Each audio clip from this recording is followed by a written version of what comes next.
दोस्तों आपका आज के यानी 21 अक्टूबर 2021 के मार्केट एनालिसिस के वीडियो में चलिए दोस्तों शुरुआत करते हैं। आज का डेटा देखते हैं और एनालाइज करने की कोशिश करते हैं कि कल यानी फ्राइडे को बाजार किधर जा सकता है।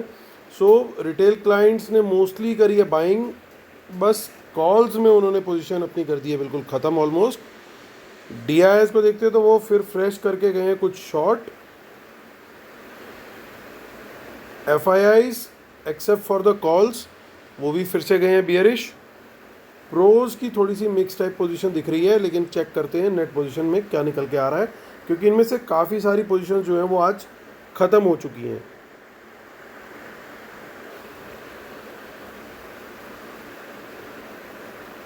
इंडेक्स फ्यूचर से शुरुआत करते हैं।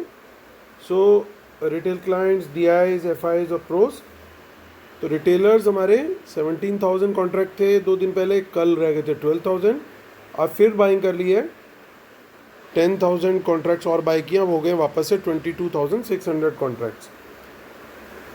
डीआईएस ने 5 लॉन्ग अपने क्लोज किए हैं। कोई बताएगा ज़रूर, अगर कमेंट कीजिएगा ज़रूर कि ये 5 लॉन्ग क्यों क्लोज किए इन्होंने। और 1500 शॉर्ट्स भी ऐड किए हैं, जिसके चलते अब इनके 77,000 कॉन्ट्रैक्ट शॉर्ट हो गए। इनका काफ़ी टाइम से ऑलमोस्ट यही नंबर चल रहा है, इसी रेंज में घूम रहे हैं। एफआईआईज को देखें तो लॉन्ग्स भी क्लोज किए, शॉर्ट्स भी ऐड किए, यानी दोनों तरफ मंदा खेल रहे हैं। 17,000 कॉन्ट्रैक्ट निकले, तो जिसके चलते अब इनके 44,000 कॉन्ट्रैक्ट लॉन्ग रह गए। प्रोज को देखते हैं 5,000 कॉन्ट्रैक्ट एंड क्लोज शॉर्ट्स दोनों मिला के 8600 कॉन्ट्रैक्ट इन्होंने बाई किए, तो 9900 कॉन्ट्रैक्ट्स इनके ऑलमोस्ट 10,000 लॉन्ग में आ चुकी है। अब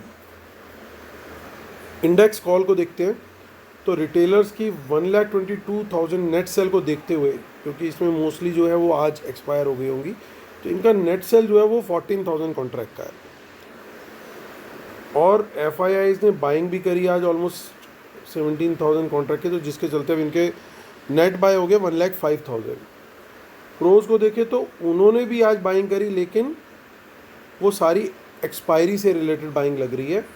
अभी भी वो शॉर्ट में है नेट बेसिस पे 91,000 कॉन्ट्रैक्ट। तो बेसिकली इस समय मार्केट की अपसाइड को रोकने वाले जो हैं वो प्रोज हैं, by virtue of writing calls. Index put के डेटा पे आते हैं। पुट का डेटा क्या बोल रहा है हमें? बब्बर शेयर हमारे डरते नहीं है बिल्कुल भी, और सेलिंग कर गए हैं पुट्स की, जो मैं बार बार बोलता हूँ, जिसको देख के मुझे डर लगता है। तो वो आज डर और गहरा हो गया, क्योंकि 3,38,000 पुट सेल है इनका नेट बेसिस पे। यानी कल की जितनी पुट थी आज की एक्सपायरी के बावजूद, वो पुट तो कंटिन्यू हुई, वो रोल ओवर हुई, उसके साथ साथ और फ्रेश पुट राइटिंग कर दी इन्होंने। एफआईआईज ने उन पुट्स को बाय कर लिया, प्रोज ने भी उन पुट्स को बाय कर लिया, और दोनों नेट बायर्स हैं, और इनकी क्वांटिटी माइनस से प्लस में आ गई है। कोई भी प्रोज की पुट राइटिंग अब नहीं है, उनकी सारी पुट बाइंग है। और एफआईज तो पहले से ही बाय कर रहे थे, और उन्होंने भी अच्छी क्वांटिटी अभी एक्यूमुलेट कर ली है। स्टॉक फ्यूचर का डेटा देखते हैं। रिटेलर लगातार बाय करता जा रहा है, एफआईज लगातार बेचते जा रहे हैं। अब एफआईआईज का ये नंबर दिखने को मिल रहा है, जो कि ऐसा लग रहा है शायद कल तक माइनस में आ जाए, जिस तरीके से इनका ट्रेंड कंटिन्यू हो रखा है। प्रोज हालांकि थोड़ी बहुत बाइंग कर रहे हैं। स्टॉक कॉल का डेटा देखते हैं। स्टॉक कॉल के डेटा में देखिए आज फिर रिटेलर का बाय, बाकी सबका सेल। पुट का डेटा देखिए, रिटेलर का सेल, बाकियों का बाय। चलिए अब एनएससी की साइड पे देखते हैं।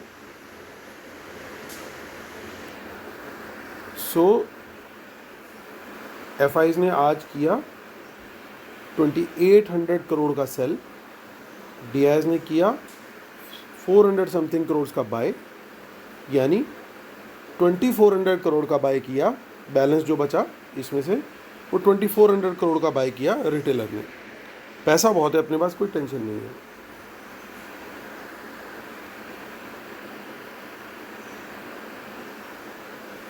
चलिए अब देखते हैं निफ्टी फ्यूचर्स। तो जो अच्छा खासा प्रीमियम यहाँ पे देखने को मिल रहा है, बेसिकली आई थिंक क्योंकि लास्ट में क्लोजिंग की एवरेज आई है, उस वजह से ये हुआ है। और अब 28 अक्टूबर की ऑप्शन चेन चेक करते हैं हम।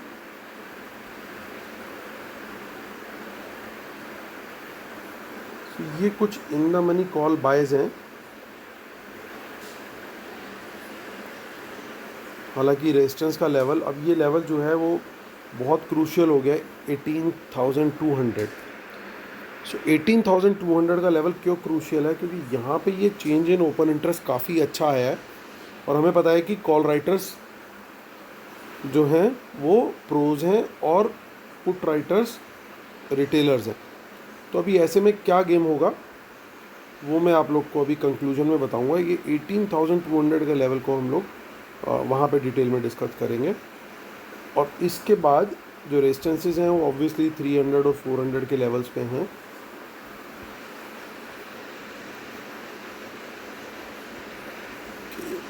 अब क्योंकि यही मंथली है तो आगे की हमें देखने की ज़रूरत नहीं है, इतना ज़्यादा वहाँ पे डेटा वेरिएशन नहीं है। बैंक निफ्टी ने बहुत ज़बरदस्त मोमेंटम दिखाया और अच्छा क्लोज दिया। सर्टेनली यहाँ पे भी एवरेज का ही वही इशू है। और बैंक निफ्टी की भी ऑप्शन चेन चेक कर लेते हैं हम। यहाँ पे भी कुछ थोड़ी बहुत इन द मनी कॉल्स दिख रही हैं। 40,000 का लेवल जो है बहुत साइकोलॉजिकल लेवल है, फ्यूचर्स ने तो अच्छे से क्लोजिंग दिया उसके ऊपर। और उसके बाद नेक्स्ट लेवल जो रेजिस्टेंस का है वो 40,500 है सीधा, लेकिन यहाँ पे कुछ इन द मनी पुट्स भी दिखाई दे रही हैं।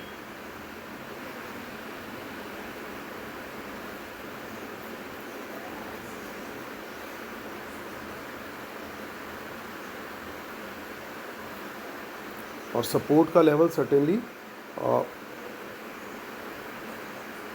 वो 40,000 का लेवल रहेगा ही रहेगा और नेक्स्ट लेवल जो है वो 39,500 करेगा और रेजिस्टेंस 40,000 के बाद सीधा 40,500 पे है as per the option chain. चलिए दोस्तों कंक्लूड करते हैं। कंक्लूजन से पहले एक बार डिस्क्लेमर पढ़ लेंगे और फिर कुछ ऐसी बात शेयर करूंगा जो बहुत इंपॉर्टेंट है कल के ट्रेडिंग डे के लिए। Knowledge sharing is for educational purposes only. These are not buy sell calls. Please consult your financial advisor before taking any action. Keep stop loss and system and trade. While market should not have opposite trend, watch out for market impacting news, respect the levels and trade only on price action confirmation. Paid webinar for best strategies 14 November Sunday को है। जो लोग early join कर रहे हैं उनको daily market analysis और stock views share किए जा रहे हैं। आप उसके लिए मुझे मेल कर सकते हैं amitdhamija1@gmail.com पर। ट्विटर हैंडल है amitdhamija1। टेलीग्राम चैनल है market analysis with Amit Dhamija या फिर t.me/market analysis Nifty bank Nifty. तो चलिए दोस्तों टाइम टू कंक्लूड। तो दोस्तों ध्यान देने वाली कुछ बातें हैं दोस्तों कि FIIs जो हम एंटीसिपेट कर रहे हैं वो लोग क्या कर रहे हैं, ये जो लॉन्ग हैं इनको यूज़ कर रहे हैं मॉर्निंग में बेचने के लिए और बाद में शाम को वो एक्यूमुलेशन करते हैं। लेकिन आज उन्होंने वापस से वो एक्यूमुलेशन करने के बजाय वो छोड़ दी क्वांटिटी। सो ये रिडक्शन हुआ इनके कॉन्ट्रैक्ट्स का, क्योंकि कल इन्होंने कंटिन्यू करी थी रिटेन, ऑलमोस्ट कर गए थे पूरी क्वांटिटी, लेकिन आज वो क्वांटिटी हायर लेवल्स पर छोड़ करके गए हैं। सो अभी क्या हो रहा है कि इनका डेटा क्लियरली निकल करके आ रहा है। पहले ये डिस्गाइज गेम खेल रहे थे, लेकिन अभी ये ओपन में सेल हो रहा है। लगातार इनका कैश में डेली में सेल आ रहा है। आज भी 2800 करोड़ का इनका सेल है और जब तक कैश में इनकी बाय का सपोर्ट नहीं आएगा मार्केट को थोड़ा सपोर्ट मिलना मुश्किल है, क्योंकि कैश में अगर ये सेल करते रहेंगे ऐसे रोज़ 2-4 हज़ार करोड़ का, तो फिर F&O में किस तरीके से सपोर्ट आएगा। दूसरी चीज़, इन्होंने कॉल बाइंग ज़रूर करी है और अच्छी खासी करी है, क्योंकि कुछ ना कुछ पोजीशंस इनकी एक्सपायर भी हुई होंगी आउट ऑफ दीज 88,000। ऐसा तो नहीं है कि सारी की सारी आगे की ऑप्शंस थी इनके पास। ऑफ कोर्स इस नेट बाय में 40-50,000 का आगे का होगा, बैलेंस यहाँ का रहा होगा और आज इन्होंने उसके ऊपर अनदर 50-60,000 की कॉल्स बाय करी है। सो ये अच्छा एक नंबर ऐड होता हुआ दिख रहा है यहाँ पे। अभी इतना इन्होंने बाय किया तो कहीं ना कहीं इसका मतलब ये है कि चाहे कुछ देर के लिए सही, कल मार्केट जो है वो पॉजिटिव जोन में तो ज़रूर रहेगी, आइडियली रहनी चाहिए, लेकिन एट द सेम टाइम उससे भी ज़्यादा क्वांटिटी में ये पुट बाय करके गए हैं और स्टॉक फ्यूचर्स में शॉर्ट्स लगातार ऐड करते जा रहे हैं, पुट्स भी बाय कर रहे हैं, स्टॉक कॉल माफ़ कीजिएगा सेल कर रहे हैं और पुट भी बाय करते जा रहे हैं स्टॉक्स की।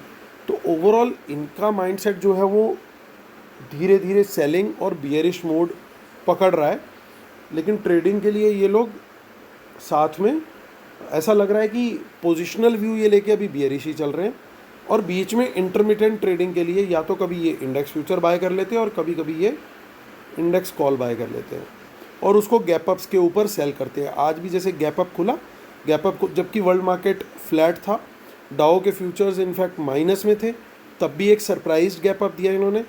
क्लियर सेल था वहाँ पे क्योंकि कोई सिनेरियो बनता ही नहीं था गैप अप खुलने का, और वहाँ से ये बिल्कुल नीचे नीचे आते गए। अगर वर्ल्ड मार्केट बहुत अच्छा होता, जो कि हमने सिनेरियो कल डिस्कस भी किया था कि वर्ल्ड मार्केट अगर सपोर्टिव हो, world market was not supportive, हम फिर भी गैप अप खुल रहे थे।